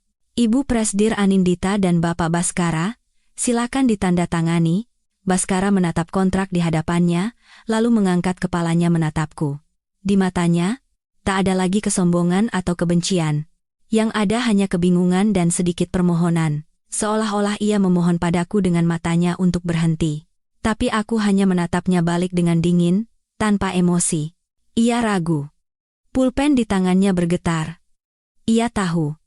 Saat ia menandatangani kontrak ini, ia secara resmi masuk ke dalam jebakan, sebuah pertaruhan di mana kekalahannya sudah hampir pasti. Tapi jika ia tidak menandatangani, ia akan langsung kehilangan segalanya. Utang besar yang ia ambil untuk proyek ini akan membuat perusahaannya bangkrut, dan ia akan menjadi bahan tertawaan. Bagi Baskara yang memiliki harga diri setinggi langit, kehinaan itu lebih buruk dari kematian. Keserakahan dan harga diri yang semu sekali lagi mengalahkan akal sehatnya. Mungkin, jauh di dalam hatinya, masih ada secercah harapan bahwa ia bisa menciptakan keajaiban, melewati ujian ini, dan membuktikan dirinya. Atau mungkin, ia masih berpegang pada ilusi semu, bahwa aku, istri yang pernah begitu mencintainya, tidak akan tega mendorongnya sampai mati. Ia menghela napas panjang, lalu dengan tegas mengangkat pulpen dan menuliskan namanya di atas kontrak. Tanda tangan yang bergetar dan miring, tidak seperti biasanya yang penuh percaya diri. Saat itu, aku tahu, ikan itu akhirnya memakan umpannya. Aku pun dengan tenang menandatangani namaku. Tanda tanganku jelas, tegas, dan penuh wibawa. Klik, suara tutup pulpen yang kututup terdengar seperti ketukan palu vonis terakhir. Selamat atas kerjasama ini, kataku sambil bangkit, dan secara formal mengulurkan tangan ke arah Baskara. Ia berdiri terhuyung-huyung. Tangannya yang dingin dan basah oleh keringat menjabat tanganku. Sebuah jabat tangan yang canggung dan hampa, tanpa kehangatan sedikit pun. Kilatan lampu kamera kembali menyala, merekam momen bersejarah ini. Tak ada satupun dari mereka yang tahu kisah pahit dan jebakan rumit di balik momen ini. Setelah acara selesai, Baskara dan timnya bergegas pergi, seolah melarikan diri. Ia tak lagi punya mental untuk meladeni wawancara. Ia harus kembali dan menghadapi sebuah pekerjaan rumah yang mustahil untuk diselesaikan. Malam itu, di rumah, aku dan ayah duduk berdua sambil minum teh. Kerja bagus, Nindi, kata ayah dengan nada bangga. Kau telah menunjukkan padanya dengan jelas bahwa kau bukan lawan yang mudah. Tapi, ayah, aku ragu, apa aku tidak terlalu kejam? Bagaimanapun, dia pernah menjadi suamiku. Ayah menghela napas dan menuangkan teh untukku. Nak, di dunia bisnis tidak ada tempat untuk belas kasihan, terutama pada orang yang telah mengkhianatimu dengan kejam. Kau tidak melakukan kesalahan apapun. Kau hanya mengambil kembali apa yang menjadi milikmu dan memberinya pelajaran yang tidak akan pernah ia lupakan seumur hidupnya. Lalu, ayah tersenyum penuh arti. Dan dalam permainan ini, apa kau benar-benar berpikir dia bisa memenangkan tender itu dengan begitu mudah? Aku tertegun. Maksud ayah?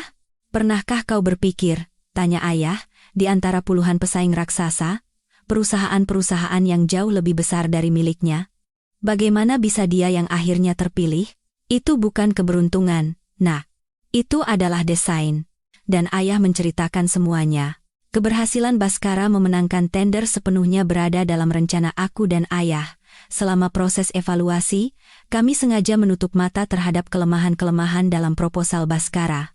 Bahkan, ayah menggunakan pengaruhnya untuk secara halus memberi sinyal kepada beberapa direktur untuk mendukung perusahaan muda yang potensial seperti Cipta Mandiri Konstruksi.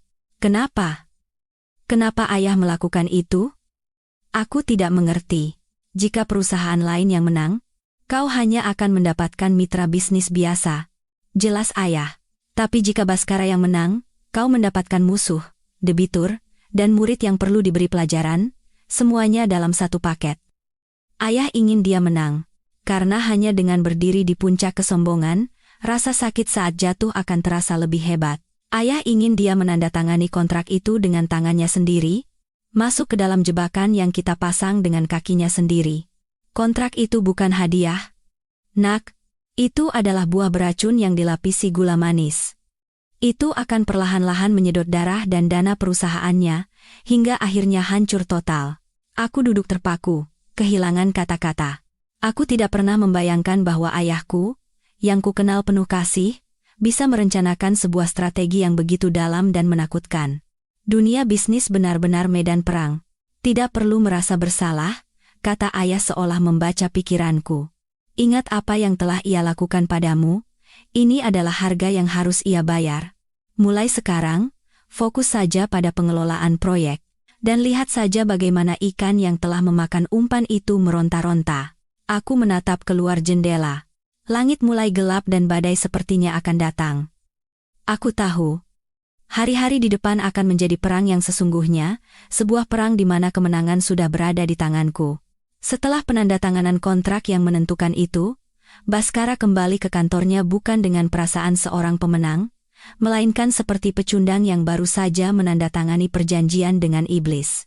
Rasa malu karena dipermalukan oleh mantan istrinya dan ketidakberdayaan menghadapi klausul kontrak yang kejam hampir memadamkan api arogansinya. Namun, keserakahan dan harga diri yang semu sekali lagi membangkitkannya.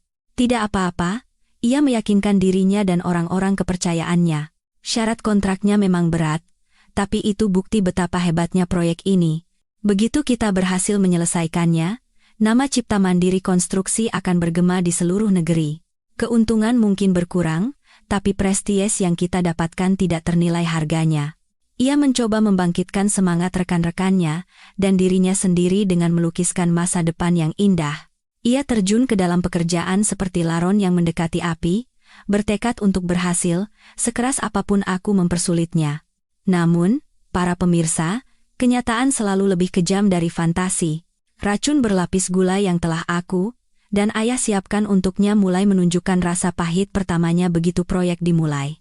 Kesulitan pertama dan paling fatal, masalah dana. Untuk memenuhi target waktu 24 bulan, Baskara membutuhkan dana yang sangat besar di awal untuk mengamankan material, menyewa alat berat, dan merekrut tenaga kerja.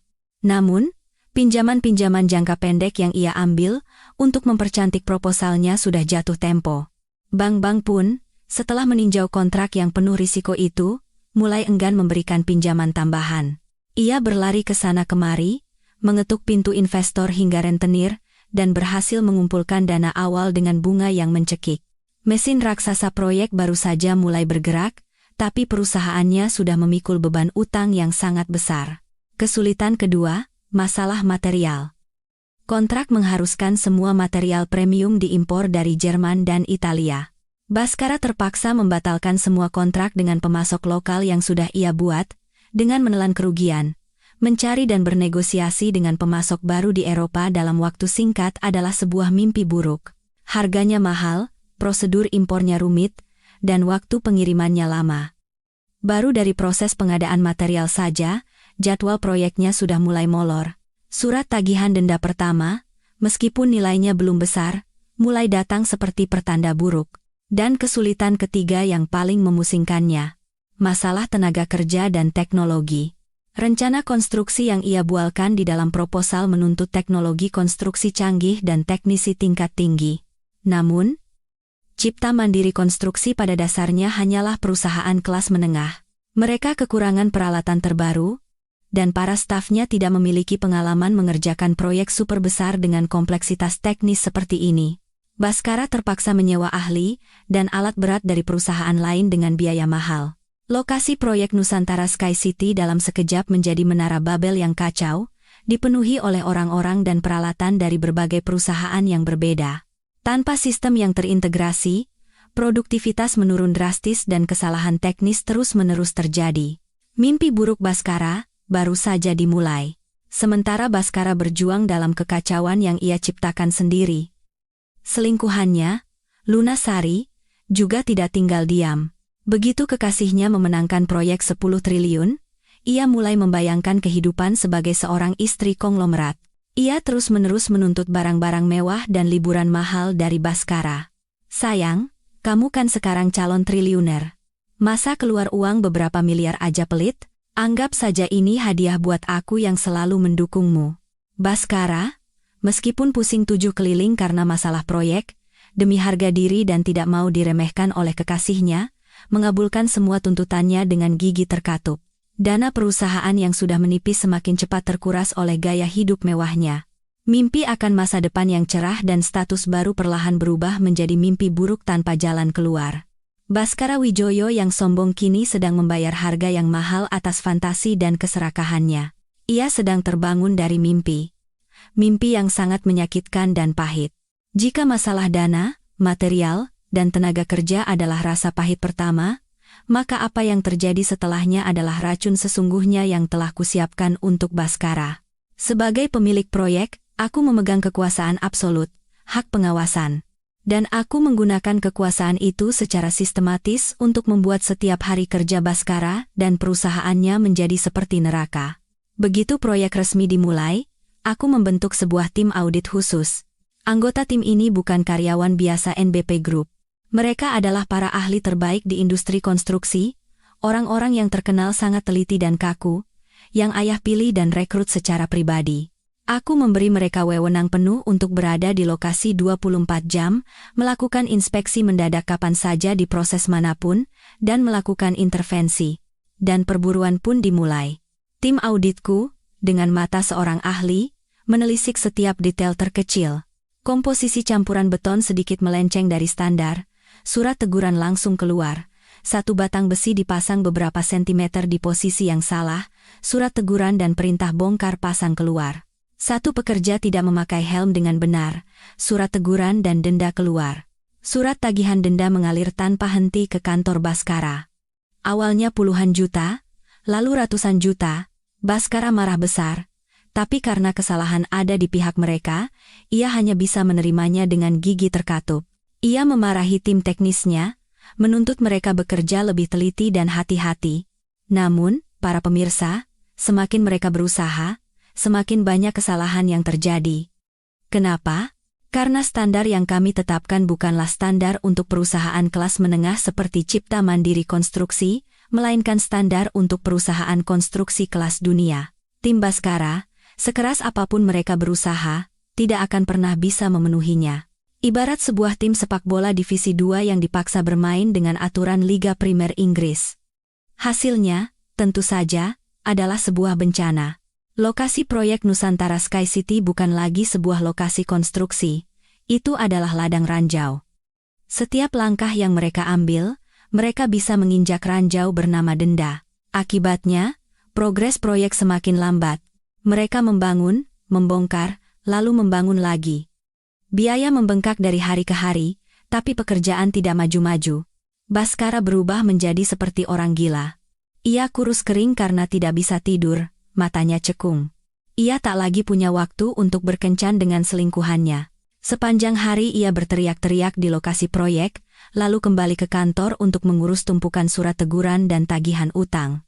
Wanita gila ini sengaja menyiksaku, raungnya di kantor setelah menerima surat denda miliaran rupiah, hanya karena warna keramik yang diimpor dari Italia, sedikit berbeda dari sampel. Dia mau membunuhku. Dia balas dendam. Ia menyadari niatku, tapi tidak bisa berbuat apa-apa. Semua yang kami lakukan sah menurut kontrak dan hukum. Ia telah menandatangani kontrak itu dengan tangannya sendiri, masuk ke dalam jebakan itu dengan kakinya sendiri. Dalam keputusasaannya, ia mencoba menghubungiku. Ia menelepon, mengirim pesan, "Anindita, tolong, aku mohon. Bisakah kita bicara? Aku tahu kau marah padaku, tapi jangan seperti ini. Kau tidak bisa menghancurkan hidupku seperti ini. Tolong beri aku kesempatan." Aku tidak membalasnya. Sebaliknya, aku mengiriminya sebuah foto. Foto tangkapan layar dari pesan yang ia kirimkan padaku sesaat setelah pesta kemenangannya. "Sekarang kau tahukan sehebat apa aku. Aku akan lihat bagaimana kau mengais tanah untuk hidup." Bersama foto itu, aku hanya menambahkan satu baris pesan. "Tanah yang harus kau kais masih banyak. Nikmati pelan-pelan." Pesan dariku adalah pukulan terakhir yang menusuk harga dirinya. Ia sadar. Aku tidak akan pernah memberinya ampun. Ini adalah perang sampai salah satu dari kami mati. Dan akhirnya, vonis terakhir dijatuhkan. 3 bulan setelah proyek dimulai, proyek sudah terlambat lebih dari 2 bulan. Akumulasi denda telah mencapai angka yang fantastis. Keuangan Cipta Mandiri. Konstruksi benar-benar kering, tak lagi sanggup membayar tagihan pemasok atau gaji karyawan. Lokasi proyek Nusantara Sky City lumpuh total. Berdasarkan klausul keterlambatan parah, Pak Chandra, atas nama NBP Group, mengirimkan surat resmi kepada perusahaan Baskara yang berisi pemutusan kontrak kerja secara sepihak. Bersamaan dengan itu, kami juga mengirimkan surat tuntutan ganti rugi atas semua kerugian akibat wan prestasi dan pemberitahuan bahwa kami akan menempuh jalur hukum untuk menyita seluruh jaminan pelaksanaan kontrak. Jaring langit akhirnya tertutup. Baskara Wijoyo yang sombong telah hancur total. Pertaruhan hidupnya berakhir dengan kekalahan yang tidak bisa lebih tragis lagi. Balas dendam seorang istri yang terhianati, meskipun datang terlambat, terasa begitu manis dan memuaskan. Surat pemutusan kontrak dan gugatan hukum dari NBP Group adalah vonis mati yang sudah ditandatangani untuk Baskara Wijoyo dan Cipta Mandiri Konstruksi. Itu adalah tetes air terakhir yang menenggelamkan kapalnya yang sudah keropos ke dasar samudra. Harapan sekecil apapun kini telah lenyap. Sesaat setelah surat itu diterima, Cipta Mandiri Konstruksi jatuh ke dalam krisis yang tak bisa diperbaiki. Berita pemutusan kontrak dari NBP Group menyebar secepat api. Para pemasok yang memberikan material secara utang serentak menyerbu kantornya untuk menagih. Bank-bank yang meminjaminya uang segera mengirim surat penyitaan aset dan membekukan rekeningnya. Ratusan pekerja dan teknisi yang berbulan-bulan tidak menerima gaji melakukan aksi mogok dan mengepung perusahaan. Kantor Cipta Mandiri Konstruksi, yang beberapa bulan lalu dipenuhi karangan bunga ucapan selamat, kini berubah menjadi medan perang yang penuh dengan makian, tangisan, dan teriakan penagih utang. Baskara, yang dulu dipuja sebagai direktur hebat, kini menjadi buronan yang bersembunyi di kantornya sendiri, tidak berani menampakkan wajah. Ia mematikan telepon, mengunci pintu rapat-rapat, dan meringkuk dalam kegelapan, mendengarkan suara-suara kacau di luar. Setiap gedoran di pintu, setiap panggilan namanya, bagaikan hantaman palu bagi mentalnya yang sudah hancur. Ia kehilangan segalanya. Perusahaan yang ia bangun dengan susah payah kini tinggal cangkang kosong yang menunggu putusan pilot dari pengadilan. Rumah dan mobil mewahnya, semua aset yang ia miliki, akan segera disita oleh bank. Dari seorang calon triliuner, ia dalam semalam berubah menjadi seorang bangkrut dengan utang yang sangat besar. Dalam keputusasaan yang mendalam, ia mencari satu-satunya tempat berlindung yang ia yakini tersisa, selingkuhannya, Luna Sari. Ia meneleponnya, memohon dengan putus asa, "Luna, tolong aku kehilangan segalanya. Kumohon, datanglah ke sini. Aku hanya punya kau sekarang." Namun, para pemirsa, bagi wanita materialistis seperti Luna Sari, cinta hanya ada saat uang dan status ada. Ketika kapal Baskara tenggelam, ia adalah orang pertama yang akan melompat. "Apa maksudmu?" Suaranya di seberang sana terdengar sangat dingin. "Bangkrut? Jangan bercanda, dasar pecundang. Tidak kusangka aku telah membuang-buang masa mudaku untuk orang gagal sepertimu. Jangan pernah hubungi aku lagi." Tut, tut, tut. Suara telepon yang ditutup tanpa perasaan adalah pisau terakhir yang memutus tali harapan Baskara. Keesokan harinya, orang-orang mendapati Luna Sari telah mengemasi semua barangnya dan menghilang tanpa jejak dari apartemen mewah yang dibelikan Baskara. Kabarnya, ia sudah menemukan pelabuhan baru. Seorang pria kaya lain yang jauh lebih tua, tapi juga jauh lebih kaya dari Baskara. Rubah licik itu tidak akan pernah mau rugi. Kehilangan bisnis dan cinta, Baskara hancur total. Ia tak lagi berteriak atau marah, yang tersisa hanyalah kekosongan yang menakutkan. Ia duduk sendirian di rumahnya yang kosong, menatap perabotan yang mulai ditempeli stiker Sita. Di kepalanya, kutukan yang pernah ia ucapkan terus terngiang. "Kau hanya akan mengais tanah di jalanan untuk bertahan hidup." Sebuah ironi yang sangat pahit. Hinaan yang ia lontarkan padaku kini telah menjadi kenyataan dalam hidupnya sendiri. Ia pernah berdiri di puncak dan menertawakanku, tapi kini, orang yang benar-benar harus mengais tanah untuk hidup adalah dirinya. Beberapa minggu kemudian, Cipta Mandiri Konstruksi secara resmi dinyatakan pilot oleh pengadilan. Baskara, sebagai direktur utama, harus menanggung semua tanggung jawab. Ia menjual sisa asetnya, tapi itu tidak cukup untuk menutupi utangnya yang menggunung. Ia menjadi buronan yang dikejar oleh puluhan kreditur, dari bank hingga rentenir. Ia harus hidup bersembunyi, berpindah-pindah dari satu penginapan murah ke penginapan lain, selalu dalam ketakutan. Suatu hari, ada yang melihatnya. Baskara Wijoyo yang dulu gagah, kini terlihat lusuh di sebuah warung pinggir jalan, makan nasi dengan beberapa potong tahu dengan lahap.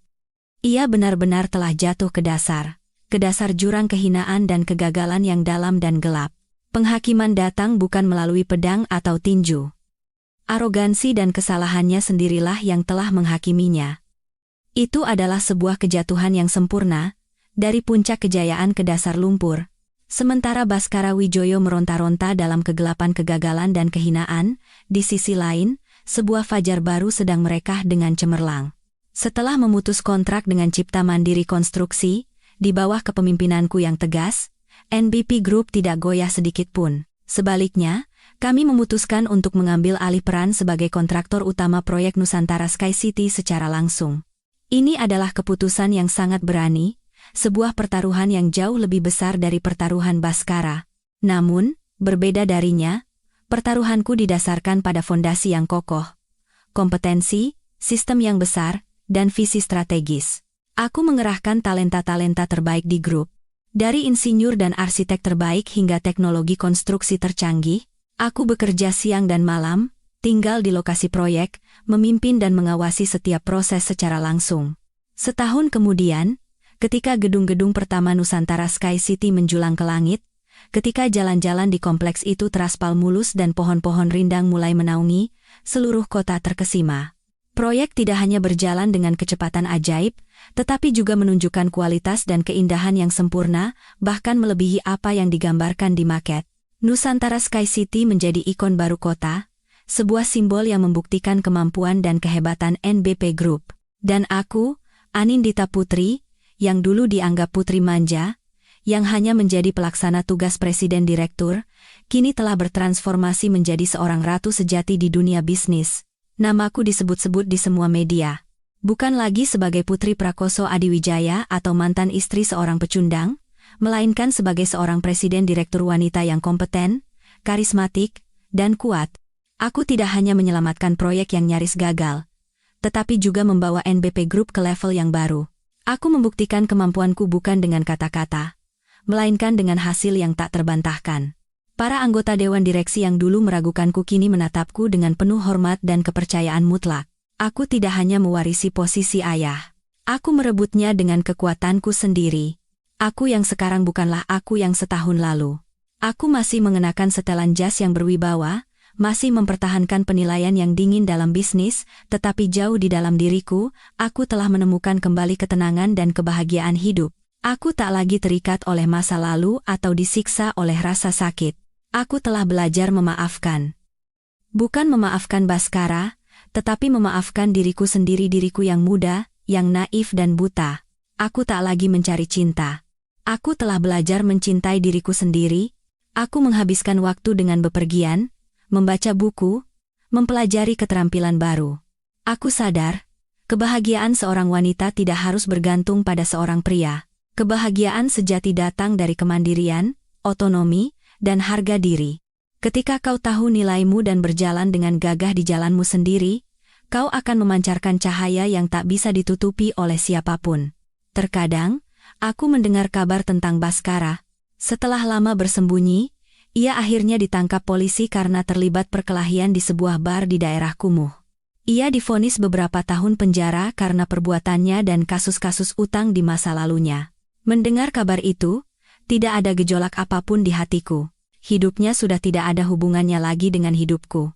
Para pemirsa, kisahku berakhir di sini. Sebuah kisah panjang yang penuh air mata, kepahitan, dan kehinaan. Tapi akhirnya, kisah ini menemukan akhirannya. Bukan akhir cerita dongeng tentang pangeran dan putri, melainkan akhir yang lebih realistis dan kuat. Akhir tentang seorang wanita yang bangkit melawan pengkhianatan, mengubah rasa sakit menjadi kekuatan, dan membawa fajar bagi hidupnya sendiri. Aku berdiri di lantai tertinggi gedung utama Nusantara Sky City, menatap kota yang mulai menyalakan lampunya. Sendirian, tapi tidak pernah kesepian. Di sisiku, ada semua yang telah kucapai, rasa hormat dari orang-orang, dan yang terpenting, harga diri dan kebanggaan seorang wanita yang telah menempa takdirnya sendiri. Fajar sang ratu akhirnya merekah dengan cemerlang. Para pemirsa yang telah mengikuti perjalanan hidup Anindita yang penuh liku, kini saatnya kita mengambil jeda sejenak. Bukan untuk merayakan kejatuhan sang pengkhianat atau meratapi takdir, melainkan untuk merenung bersama, menenangkan hati, dan memungut permata kehidupan pelajaran berharga yang ditempa oleh rasa sakit dan air mata. Tujuan kanal Masa Tua Sejahtera ini bukan sekadar bercerita, melainkan melalui setiap kisah, kita bisa bercermin, mendapatkan kekuatan dan kebijaksanaan untuk menjalani hidup yang lebih baik dan lebih damai. Kisah Anindita mungkin terdengar seperti tragedi pribadi, tetapi jika kita melihat lebih dalam, ini adalah cermin dari persoalan abadi dalam cinta dan pernikahan, terutama tentang nilai pengorbanan dan harga diri seorang wanita. Pelajaran pertama dan yang paling menyakitkan adalah peringatan tentang pengorbanan buta dan kepercayaan yang salah tempat. Bukankah banyak dari kita, terutama kaum wanita, saat jatuh cinta, memberikan segalanya tanpa perhitungan? Kita rela mengorbankan kesempatan, mengubah diri, demi menyenangkan orang yang kita cintai dan keluarganya, percaya bahwa pengorbanan tulus akan dibalas dengan cinta abadi. Anindita adalah contoh klasik dari pengorbanan itu, pengorbanan yang nyaris absolut. Ia, yang terlahir memiliki segalanya, putri tunggal dari grup konstruksi raksasa, rela membuang semuanya. Rumah mewah, status sosial, masa depan cerah yang telah disiapkan ayahnya. Ia menerima kehidupan sederhana, tinggal di apartemen kecil, bekerja biasa, dan menyembunyikan identitasnya. Kenapa? Semata-mata untuk mendapatkan cinta yang ia yakini tulus, bukan karena latar belakang keluarganya. Tindakan Anindita lahir dari niat yang murni, keinginan yang patut dihormati untuk dicintai apa adanya. Itu adalah pengorbanan yang luhur, sebuah pertaruhan di mana ia meletakkan seluruh hidupnya pada satu pria. Namun, pengorbanan buta itu secara ironis menempatkannya pada posisi yang lemah sejak awal. Ia membuang sendiri senjata dan keuntungan yang bisa melindunginya. Dengan menyembunyikan latar belakang aslinya, ia tidak hanya menyembunyikan uang, tetapi juga pendidikan tingkat tinggi, wawasan luas, dan kekuatan bawaan yang ia warisi. Hal ini menciptakan ketidakseimbangan yang tak terlihat dalam pernikahannya. Ia mundur ke belakang, membantu suaminya, diam-diam menggunakan jaringan ayahnya untuk membuat suaminya sukses. Namun, bantuan itu, alih-alih dihargai, dianggap sebagai hal yang wajar oleh suaminya. Baskara tidak tahu, atau sengaja mengabaikan, bahwa di balik kesuksesannya ada pengorbanan diam-diam istrinya. Pengorbanan Anindita tidak diakui, bahkan dianggap sebagai beban. Di mata Baskara, ia hanyalah seorang istri yang berpuas diri dan tidak berkembang. Saat menatap kesuksesannya, ia terbuai dalam arogansi, percaya semua itu adalah berkat kemampuannya. Ia mulai merasa istrinya hanya menumpang hidup padanya. Sungguh sebuah ironi yang pahit. Orang yang menciptakan kesuksesannya, pada akhirnya dianggap sebagai parasit olehnya. Pengorbanannya tanpa sadar telah memupuk iblis di dalam diri, Baskara arogansi dan egoisme yang akhirnya meledak menjadi pengkhianatan paling kejam. Lalu, apa pelajarannya? Pengorbanan dalam cinta itu perlu, tetapi harus berjalan dua arah, dan tidak pernah boleh mengorbankan harga diri dan nilai diri kita. Cinta sejati tidak akan pernah memaksamu menyembunyikan siapa dirimu sebenarnya. Tidak akan pernah menuntutmu melepaskan apa yang menjadi milikmu. Pria yang tulus mencintaimu akan bangga dengan apa yang kau miliki, bukan merasa minder atau terancam karenanya. Ia akan ikut bahagia atas kesuksesanmu, bukan menganggapnya sebagai duri dalam daging. Kebaikan dan pengorbanan yang salah tempat akan menjadi kebodohan dan penghancuran diri. Kita boleh memberi, tapi jangan pernah memberikan harga diri kita. Dalam situasi apapun, tetaplah menjadi dirimu sendiri. Jangan meredupkan cahayamu untuk menyenangkan orang lain. Orang yang benar-benar mencintaimu akan mencintai kilaumu, bukan memaksamu memadamkannya. Ini membawa kita pada pelajaran mendalam lainnya, tentang sifat pria, tentang arogansi dan rasa minder yang tersembunyi di baliknya. Karakter Baskara Wijoyo adalah contoh yang sangat tipikal. Ia bukan orang yang sama sekali tidak kompeten. Ia punya kemampuan dan kemauan. Namun, bakatnya tidak diimbangi dengan karakter yang kokoh. Kesuksesan yang datang terlalu cepat dan dengan cara yang tidak ia sadari membuatnya terbuai dalam ilusi tentang dirinya sendiri. Para pemirsa, seringkali, akar dari arogansi adalah rasa minder. Baskara, meskipun selalu bersikap kuat dan sombong, jauh di dalam dirinya selalu ada rasa rendah diri. Rendah diri karena asal-usulnya, rendah diri dalam pernikahan karena merasa kalah dari istrinya, meskipun ia tidak tahu sekaya apa istrinya. Baginya, kesuksesan bisnis bukanlah untuk membangun keluarga yang bahagia, melainkan alat untuk membuktikan eksistensinya dan menutupi rasa mindernya. Ia harus membuktikan bahwa ia lebih hebat dan lebih berbakat dari orang lain. Dan ketika ilusi itu mencapai puncaknya, ia tidak bisa lagi memiliki istri yang dianggapnya biasa di sisinya. Ia membutuhkan sesuatu yang lebih glamor, seorang model cantik seperti Lunasari, sebagai aksesori untuk memoles citra suksesnya.